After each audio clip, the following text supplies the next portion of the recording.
Everything you have been told about what it takes to survive in this world is a lie, because we are conditioned to believe that without a degree, a massive bank account, or a team of experts behind us, we are destined to fail when the wolves truly start knocking at the door. But today, I am going to tell you the story of Richard Louis Proenneke, a man who, at an age when most people are looking for a comfortable retirement chair, decided to walk into the frozen heart of the Alaskan wilderness with nothing but a few hand tools and a vision that would baffle the modern world. Imagine being 14 years old and being pulled out of school because the world is gripped by the Great Depression. Forced to learn the hard reality of labor before you've even had your first real growth spurt, only to find yourself decades later standing on the shores of Twin Lakes in 1968. He didn't have a power saw, he didn't have a construction crew, and he certainly didn't have a GPS. What he had was a broken-down mindset from a childhood of scarcity and a $5 investment in a dream that most people would call a suicide mission. Dick Proenneke wasn't just building a cabin. He was staging a silent revolution against a society that had become too soft, too loud,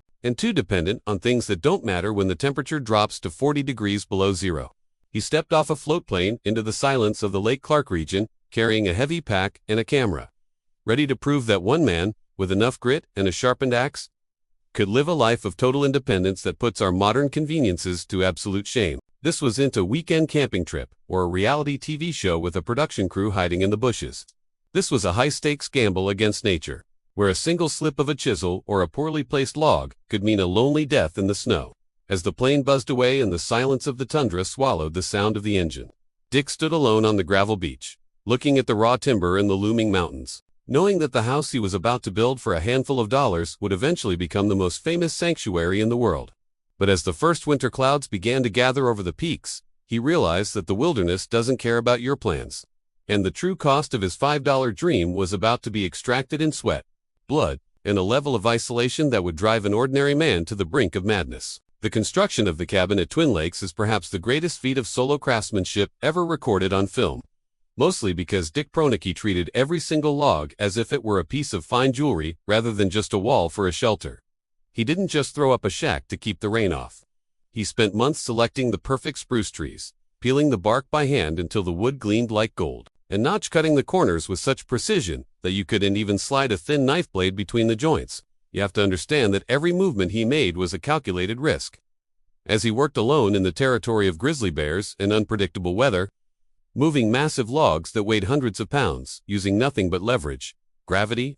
and the raw strength of a man who had been hardened by decades of mechanical work. He even fashioned his own hinges out of wood and created a locking mechanism that was a work of engineering genius, all while filming himself with a stationary tripod, running back and forth to start and stop the camera so the world could eventually see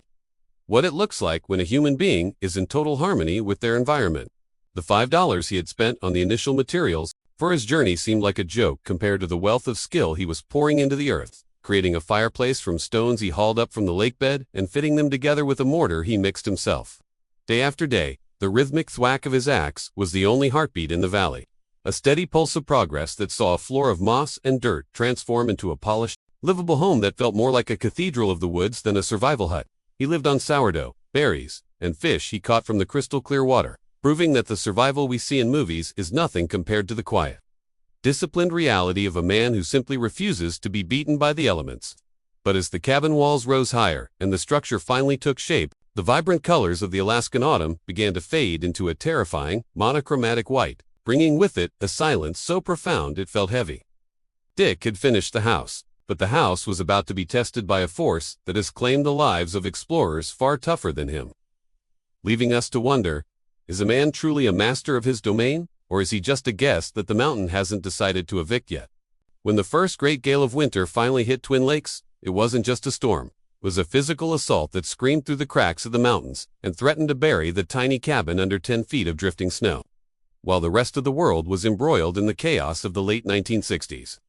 Dick Proenneke was sitting by his handmade fireplace, listening to the timber groan under the weight of the ice, and realizing that he had achieved something that money literally cannot buy: total peace. He lived in that cabin for over 30 years, not out of necessity, but out of a deep-seated love for the wild that most of us will never experience, documenting the lives of the local sheep, the migration of the birds, and the shifting patterns of the ice with the eye of a scientist and the soul of a poet. His journals and the film he captured, eventually titled Alone in the Wilderness, became a beacon for millions of people who felt trapped in the rat race, showing us that the broken-down life he chose was actually the most whole and complete existence imaginable. Eventually, the man who left school at 14 and built a world with $5 and an axe became a legend. His cabin now preserved as a National Historic Site where people travel from across the globe just to catch a glimpse of the craftsmanship that defined a century. He eventually had to leave the cabin in his 80s as his body finally began to tire, but he left behind a blueprint for how to live with intention,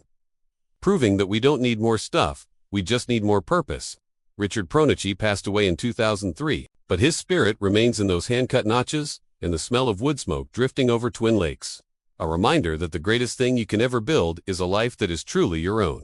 If this story of grit and silence moved you,